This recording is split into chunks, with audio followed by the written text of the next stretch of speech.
Your offer is not your product. When I say this to students, I sort of get confused looks. And this was a concept that took me a long time to learn myself.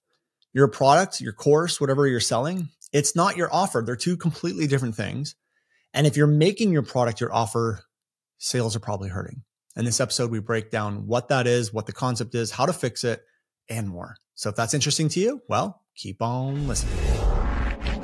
Hi, I'm Brandon Lucero, and you're about to experience the new way to thrive in business, entrepreneurship, and life by leaning into who you are, what you love, and standing up for what you want to create. Get ready, because this is where we go against the grain, say no to outdated society norms, and we say yes to change in order to create a happier, more fulfilled world. Welcome to the New Generation Entrepreneur Podcast. Hello, ladies and gentlemen. Welcome back to another episode of the New Generation Entrepreneur Podcast. Today, I'm going to give you just a tiny mini update on our low ticket funnel, which you guys hopefully been paying attention to over the last 3 episodes. So I'm just going to say it's doing pretty good. Like, it's doing pretty well. We had one person take us up on the order bump, another person take an upsell.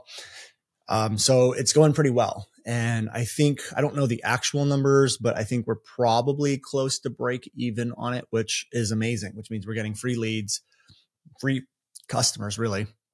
But hopefully next week we'll have a full episode for you guys on a full just kind of recap of what we've been doing and what it looks like. So with that being said, today what I wanted to talk about is this idea and concept of offer and messaging and how they work together.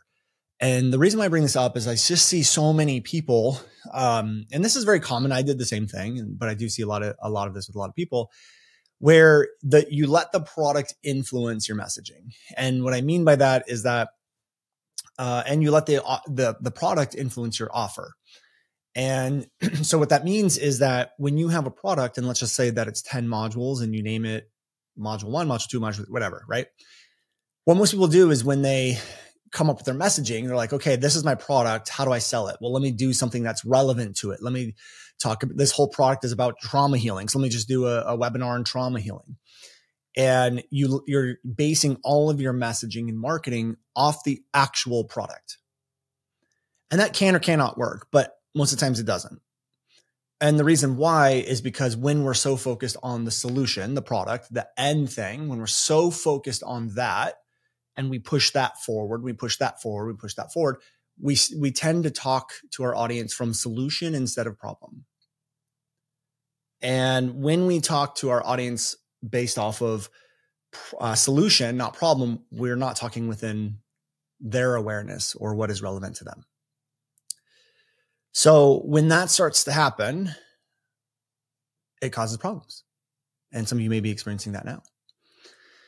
And we also need to understand that your product is also not your offer.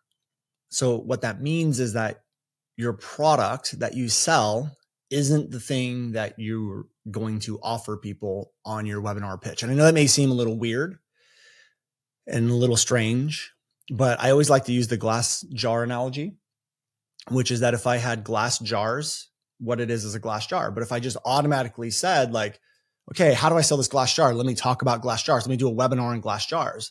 Like, that can and cannot work. It might work. It might not work. Or if I said, when I finally got to the pitch, I said, here's the best glass jars.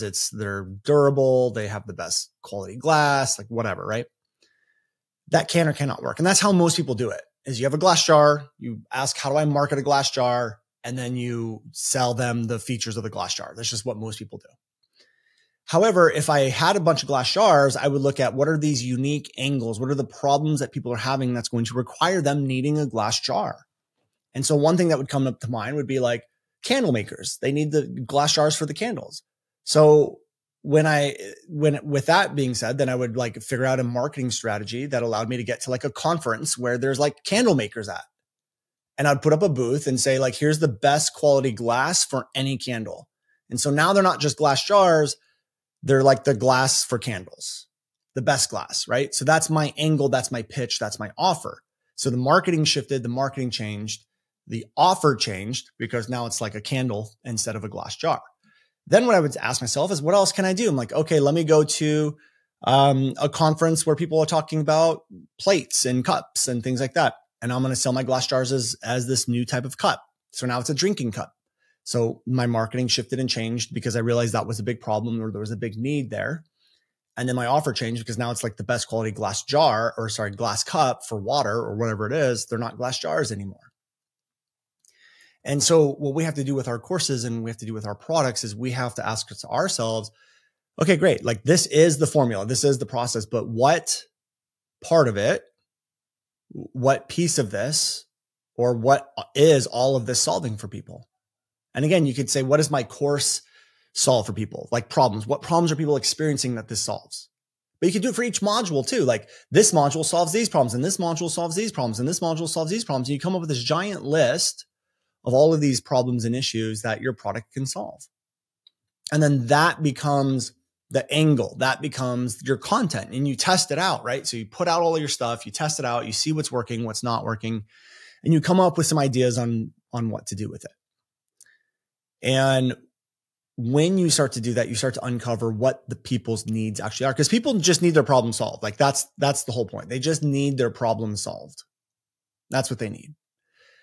That's why they're going to buy your stuff. They just want a problem solved. And so when we start to focus on the problems, what we're actually doing is we're starting to focus on what people actually need. What is it that people need? And that's when the marketing starts to shift and starts to change. Now, what happens at this stage is when you find those angles, that starts to influence the offer. Not the product. The product doesn't influence the offer. The angle you're going to use to start the funnel, the problem you're going to use to start the funnel, that's what influences the offer. So for example, if I had a product and it taught you how to create really great messaging, really great content, and really great webinars, I would ask myself, what problems do these solve? And if I realize, like, man, everyone's having a big problem with their webinars, I might do a training on how to do the perfect webinar. That's probably what I would do. And then guess what? My offer isn't going to be a messaging program, which is what it normally is, right? It's going to be a webinar product. So what I would do is I would say, hey, everyone's coming into this funnel because they want to learn how to do really great webinars. Okay, great.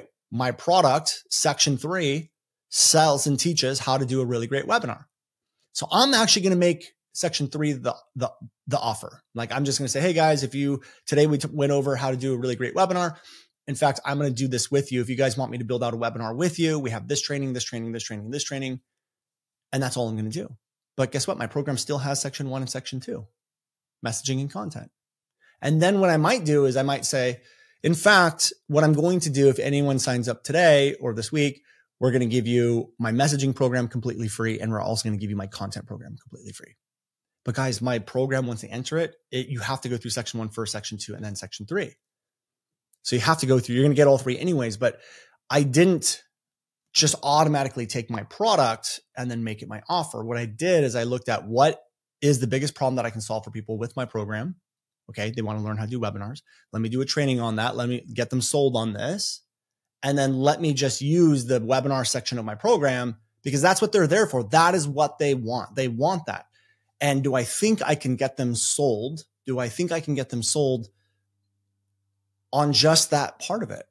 And the answer is yes. And then great, I'm going to use the other things as bonuses then. So I start to make more of a no-brainer offer. So we have to understand, if you guys want $1 million offers, no-brainer offers, all that stuff, it starts with the messaging. It starts with the messaging first. And uncovering the problems. And then letting those influence the way that the product is offered to people. So we have to understand that the offer is just the positioning of the product. That's all it is. The other thing that we want to do is, when we want to create really great offers, is we have to start looking at the names of everything too. So when you go through the modules, instead of calling things like mindset calls, like, why do they want mindset? What's going on that requires them to need mindset? Is it because they need confidence? Is it because they need more personal power? And it's not the things you think they need, it's the things that they think they need. So if they're sitting there saying, I just need more confidence, then instead of calling it mindset, it would be, you could call it simple mind shifts to build confidence or something like that. Like you want to sell everything, sell every module, sell every piece, sell all of the stuff. So that's what you guys want to do. You want to look at renaming everything, the names of the modules, but even the descriptions of the modules. So one of the things that I like to do when I pitch or when I sell is I try to look at like, what are the alternate ways of doing things? What are the other ways that someone could get this result? So if someone wants a healing done, I could say, this is one I like. I use this all the time, like as an example. If you help people like with trauma healing, and you could help them identify where their triggers come from in 15 minutes, I'm like, okay, great. That's a really cool thing. That's a really great thing. But I'm going to look at that and go like, if they don't have this, what are the other ways that they have to like figure out their triggers? It's like, well, they can go to therapy. They can go to, reading self-help books, right? So what I'm going to say is like, hey guys, so module number 1 is identifying where your unwanted behaviors come from, because that's what they want to do, right? They want to get rid of the unwanted behaviors. So that's what I would name the module. I'm not going to name it like past traumas or something, right? I'm just going to name it that. And then what I would say is like, and look, here's why this module is so important, is because if we want to get to the root cause of your triggers and your unwanted behaviors and all of these things, the only other way that I know how to do it is either you're going into therapy, you're paying $200 an hour. It's probably going to take 2 sessions at least to figure out what the issue is, and then more sessions to get it fixed. That's going to cost you thousands of dollars. And you're going to have to get in your car, go to someone else's room. Like, it's just a lot of time that goes into it. Or you're going to just have to read a lot of self-help books, hope you can figure it out on your own, which you may have already been doing, and it's not really working. So after working with 300 people, what we've realized is there's a process to figure out what that trigger is in about 15 minutes. And that's what this module does. So not only did I come up with a better name, but as we go through the different modules, as we go through the different things, as we go through the different things that's included in the offer, I'm always selling it. Like, and I don't mean selling it as in offering it for sale. What I mean is like, I'm getting you to want to buy it. Like, I'm selling it to you. Like, here's the benefits of it. Here's the other options that you have. Here's what's going to cost you if you don't have this. And then here's why this one's so much better. And a lot of times when you go to sell something, it's not necessarily about convincing them you have the best solution. Sometimes it's about revealing the flaws and all the other options they have available so that yours is the only one left. So when it comes to offers, when it comes to messaging, when it comes to things, they need to work together. Your messaging needs to work with your offer, but all of it comes from your product. So it's a little confusing because it's like you have product, you have offer, and you have your messaging. But again, it does start with the product, but only because we need the product to understand what problems we're solving for people. And then we're done with the product. Now we just look at the problems, we create content from that, we figure out what are the biggest angles from that. And then we start to create funnels. And then whatever messaging was leading up to the pitch, that helps us influence the offer. So now we go back to the product. We look at what do we need to craft here to make this seem like it's going to solve exactly what they need to solve the problem they came in for and more. And that's sort of the process that we want to run people through. So hopefully this was helpful for you guys. Hopefully this makes sense. This is an episode that was influenced with one of the calls that we had with some of our Built to Convert members. So if you are a Built to Convert member, we'll have this training up in the program for you. We did a whole training on how to create $1 million no-brainer offers. And so this episode was influenced by that. So hopefully this was helpful for you guys. Hopefully you're starting to see the difference between offer and product. It makes a big difference. And by the way, you can have multiple funnels running at the same time that are solving multiple problems with multiple different offers that are all selling the same product. Like, I could have a funnel set up on how to train people to do webinars, and another one on how to train people to do really effective content, and another funnel on how to create really great messaging. And although at the end of each one of those funnels, I'm going to sell the same product, the way in which I position or present the product on each of those funnels, aka the offer, is going to be different. So you could do that as well. So with that being said, we'll wrap up here. Thank you guys for tuning in, and I will see you all on another episode next week. Take care. Hey guys, thank you so much for checking out another episode of the New Generation Entrepreneur Podcast. If you enjoyed this episode, go below, hit the subscribe button, and make sure you click on that bell icon and get notified every time we drop a new episode. Now, if you're looking for the show notes, we have them linked underneath this video, as well as our social media handles and some links to free training and offers that we drop from time to time to help you guys even further. So go check those out if you're interested. And thank you so much for tuning in to the New Generation Entrepreneur Podcast.